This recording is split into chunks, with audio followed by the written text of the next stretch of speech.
doon eh. Mhm. So, na-prove ko na ang ating kasundaluhan at kapulisan ay sumasang-ayon sa ating advocacy. Advocacy. Well, when you look at it, 10 million votes, ang nabilang, yung ba sinasabi mo? Boss, take note ha. Hindi ko tinatanggap na ang boto ko 10 million lang ha. Modesty aside. Why? Meron pang 17 million overvotes na sinasabi. Eh baka may 3 million o may 4 million ako doon. Kaya hindi ko sinasabi. Hindi naman ako ibig sabihin mayabang o whatever. Pero hindi ko tinatanggap na 10 million votes lang ako. Well, just so, marami rin man akong kilala talaga rin na who are for your advocacy and who voted for you. You know? Yes. Oo. Actually, boss, yung staff mo, yung manakasalubong ko, Sir, paano natalo tayo? Ay, yung pamilya ko, binoto ka. Kami. Sabi ko, sino kaya sinungaling? Kasi kahit saan ako pumunta, ganun ang sinasabi. Even before election, pumunta kami, boss. Luzon, Visayas, Mindanao. Pare-pareho sinasabi nila. Yeah. Sir, umuwi ka na. Huwag ka na magpagod. Iboboto ka namin. Susuportahan ka namin. Kaya, after the election, kampante ako. Hindi, kasi when you look at the numbers, even yung ano pa lang the riders group pa lang are all all for you so Not medyo, all, kasi syempre, may nagagalit din. pero kumbaga a big percentage of it Yes, no yes. is for you and what you stand for, especially sa mga riders. So kaya nga that's precisely the reason why yung party list nyo, Kong, consistently merong katulad yan still in the House of Representatives. Yes, boss. Di ba? So that alone plus yung good works mo pa prior to that, umikot na yan So, well, katulad ng sinabi mo nga kanina, it's better in God's time, di ba? God's time is better all the time. Yes, kasi boss, bago ako pumasok sa politika, pinagtiwala natin sa Diyos at sa taong bayan. At naniniwala ko may purpose naman siya. Kaya mapapansin mo, after the election, kahit sinasabi ng taong bayan o ng mga supporters na panalo tayo, hindi naman ako apektado. Walang nabago. Tuloy-tuloy pa rin sa advokasya, pagtulong. Kung ano po yung nakita mo noon, ganun pa rin, tuloy-tuloy pa rin. Pero it's just a ponderable for me, Kong, no? Bakit, sayang yung, hindi talagang it's purposely run independent, hindi ka na nakipag-ugnayan sa mga ibang, the parties at hand, the big parties at hand, no? Yes, kasi boss, nakita ko sa administration, may line up sila. At sa Duterte side, PDP, may line up sila. Ako naman, lagi kasi boss, ever since, nung nasa military and police pa ako, talagang ang tinitingnan ko ang boss ko, taong bayan Ang loyalty ko, taong bayan Kaya ako sa puso at isip ko, itinuturing kong partido ko, taong bayan. Taong bayan, ha? Yes, not any party. Sila na lang talaga. Sa bagay, medyo, very safe. You will not owe anybody anything in return, no? As being part of their group. Although, syempre, kailangan din naman natin ng kagrupo minsan, pero... Marunong naman tayo, boss. Tumangunang, Tayo naman, boss, hindi makarating sa position na to kung hindi tayo marunong mag-cooperate. Ano tayo team player. Pero there are times na hindi mo pwedeng sabihin, mahal ko ang taong bayan, mahal kita as party. Pero kung mali ka, ay medyo pasensya tayo. Mas talagang, yun ang pananaw ko Dapat ang loyalty mo sa taong bayan. So, non-compromising ka ever since, ha? Talagang Yes. foremost yan. At the apex of everything, your mission, your vision, lahat ng yung purpose mo is for taong bayan, no? Yes. Which is actually, ako naman, nakita ko naman yan when we met. And even before pa, I told you naman, I'm a follower of your, yung mga ginagawa Thank sa you, YouTube boss. pa lang. Diba? At least may follower ako na magaling. Siyempre, ang pinapalo ko, magagaling din. At ako naman namimili din. Basta Diba? kailangan, Alam mo, isa sa mga prominent na even Secretary Sal Panelo, si Sal was very vocal about this. is, well, at least you're talaga truly a man of principle.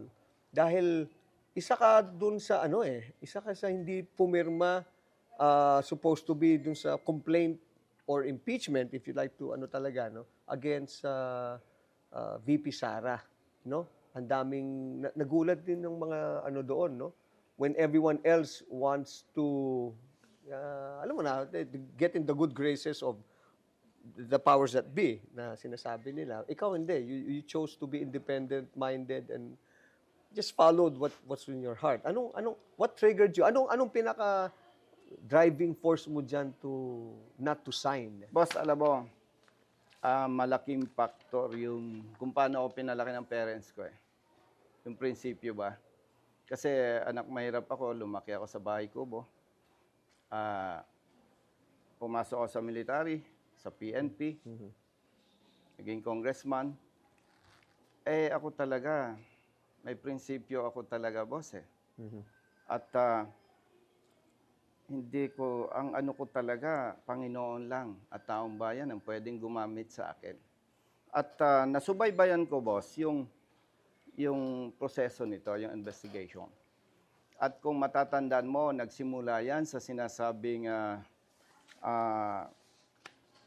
yung sa pondo, sa confidential funds. Now, ipagpalagay natin, may mali doon sa paggamit ng pondo. Okay? Ang nakikita ko doon, may ibang pamamaraan eh. Na kung saan, kung ang interes ng sino man ay protektahan ang pera ng taong bayan, bakit si Vice President Duterte lamang? Ay meron dyan ang pondo, bilyon-bilyon eh. Gusto ba nilang sabihin na ina-assume nila na itong bilyong-bilyong pondo ng taong bayan ay nagagamit ng iba ng maayos? Ako, hindi naman ako manghuhula, boss. Hindi ako maniniwala. So, my point is, dapat, especially kapag elected official ka, ang titingnan mo yung interes ng taong bayan, hindi yung interes kung saan ka makikinabang. For me, hindi tama eh. Away politika ito. So everything is politics lang. Dapat, ang tingnan, interes ng taong bayan. Kung talagang, sabihin natin may mali, by the way, boss, lilinhawi ko sa ating mga kababayan, nung pulis pa ako, hindi naman ako nakinabang o naging malapit sa Duterte family. Wala. No? Nililinaw ko yan. So going back, ang tinitingnan ko kung tama yon, kahit 10 pages, pepermahan ko eh. Pero alam ko, mali eh. Bakit? Hindi interes ng taong bayan ang tinitingnan dun eh. Kaya hindi ako pumirma. Hindi ako namumulitika. Definitely. Alam ko lang na gusto ko, boss, pag may pinirmahan ako, kaya kong panindigan, kaya kong tayon. Ba't ka pumirma? Ayaw ko yung, hindi ko kaya sagutin eh. Kasi, hindi naman ako makakarating sa Kongreso kung hindi tayo inupo ng taong bayan. Dapat ang loyalty mo sa taong bayan, hindi doon sa ilan lamang. And before na nag-decide ako, ini-expect ko na. Puputulan ako ng pondo. Which, nangyari naman. Nangyari naman. So meaning after nung talagang yung supposed to be allotment mo as congressman, hindi na Ang isa dyan, particular, yung medical assistant fund para sa ating mga kababayan. May mga humihingi ng tulong sa atin. Anong gagawin ko? Kailangan ng suporta doon sa kanilang medical bills. Wala tayong magagawa, sabi ko. Masakit, gusto mong tumulong, di ka makatulong. Kinalisan ka ng pondo. O anong magagawa mo? Hindi ko pinagsisisihan yon. Ang importante sa akin, ang loyalty ko sa taong bayan. Politica all the way. Politica all the way. Politica all the way. Which will be repaid naman in other means, no? Meron naman tayong unforeseen hands that guide us in everything that we do in life, especially if you do it with love, respect, and integrity on moral high grounds. hindi naman tayo pababayaan. Ako, I believe in that eh. At saka, boss, Kong. naniniwala ako doon sa nabasa ko eh. Sabi niya, do your best and God will do the rest. That's correct. Oh, yun na mismo yun, no? Yung sinasabi mo. Oo. Ano kasi ako, talk show host, kaya hinahabaan ko eh. Okay, Oh, okay. no, let's talk about ngayon yung iyong tawag dito,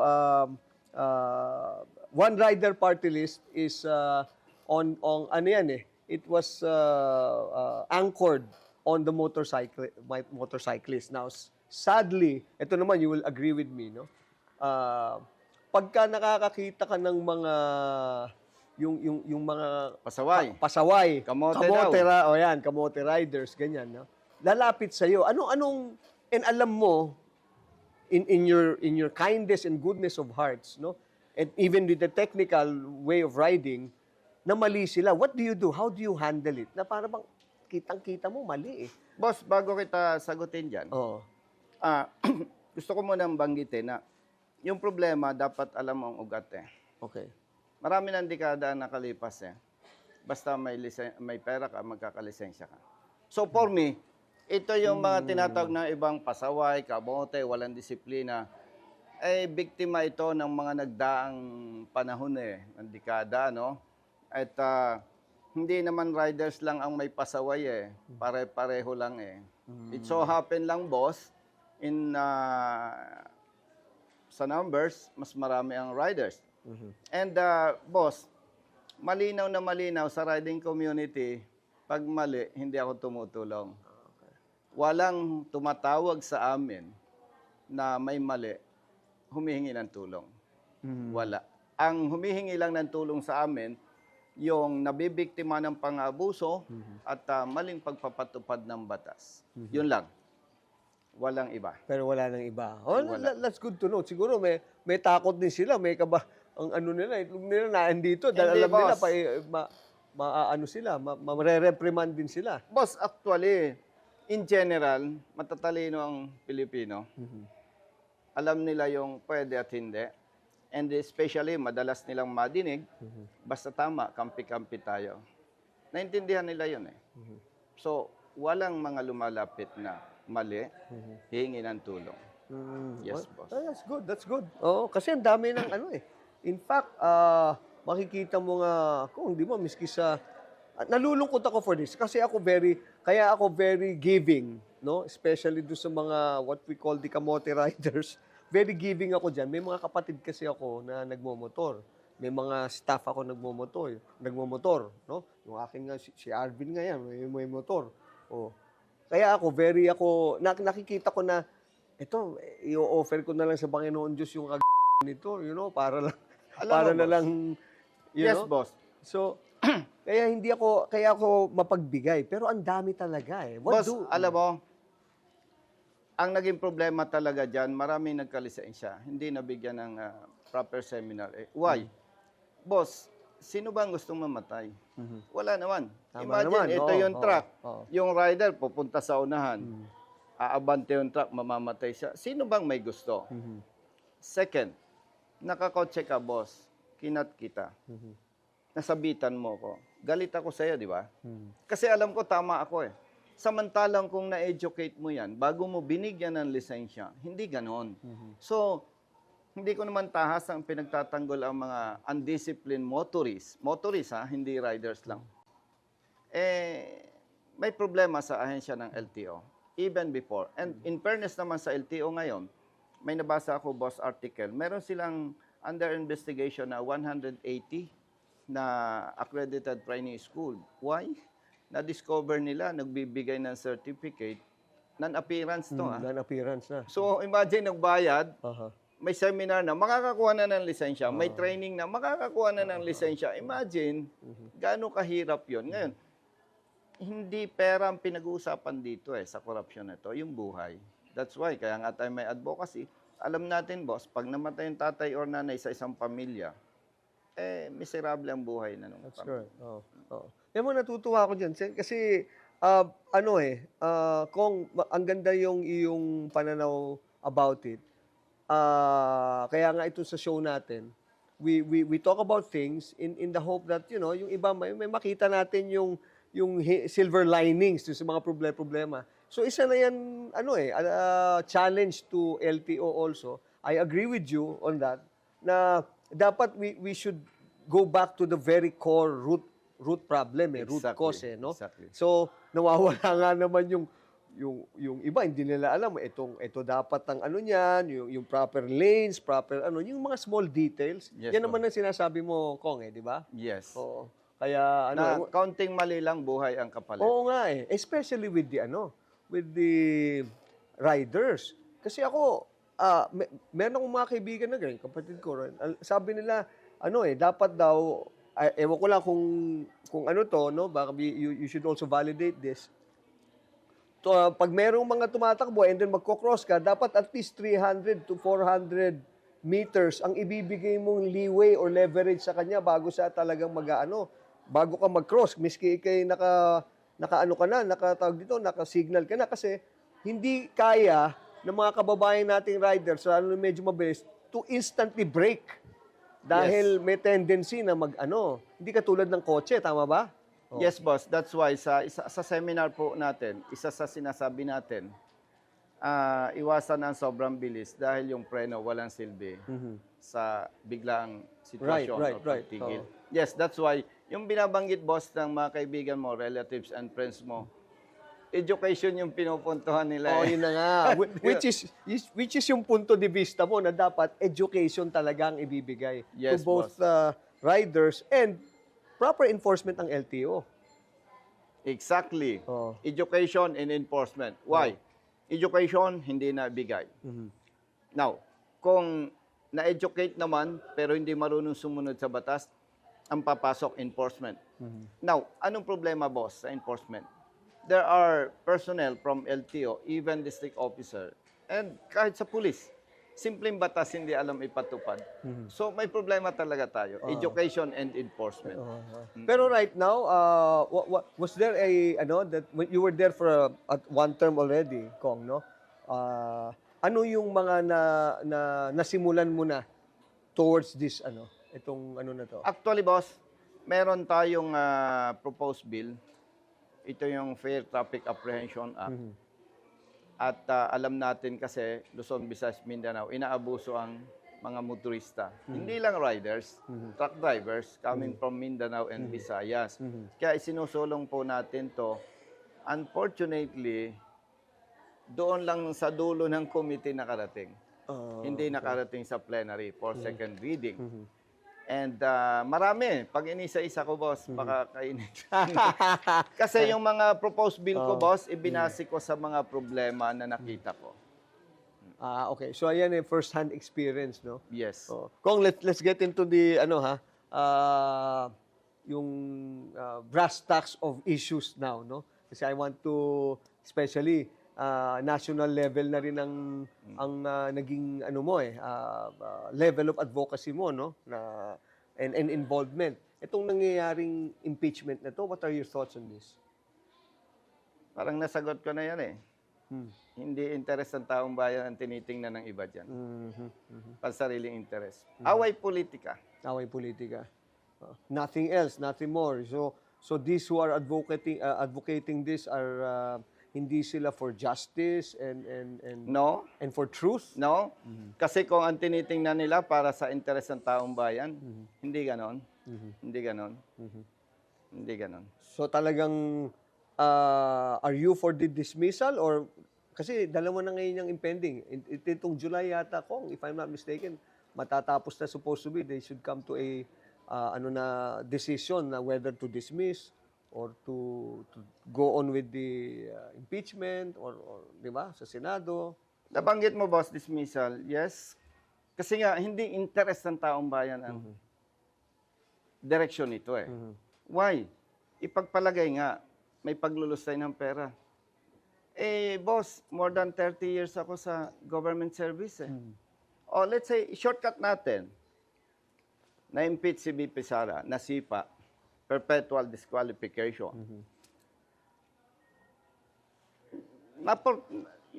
Kapag nangyari yun, Protektado ba yung bilyong-bilyong piso ng taong bayan? No. No. Na-resolve ba? No. So, dapat, wag nating lokohin ang taong bayan. May pambubulag eh. Hindi ako malapit sa kay Duterte o kay BP Sara. Hindi naman kami nagkasama sa assignment o sa trabaho. Pero, yung interest ng taong bayan, boss, ang tinitingnan ko eh. Yun ang interest You're ng for taong the bigger picture, ah. Yes. Kumbaga, looking at it from this point of view, Kong, sinasabi mo na ito ba eh, bababa ang ano ng gasolina o tataas ba antas ng life ng mga tao or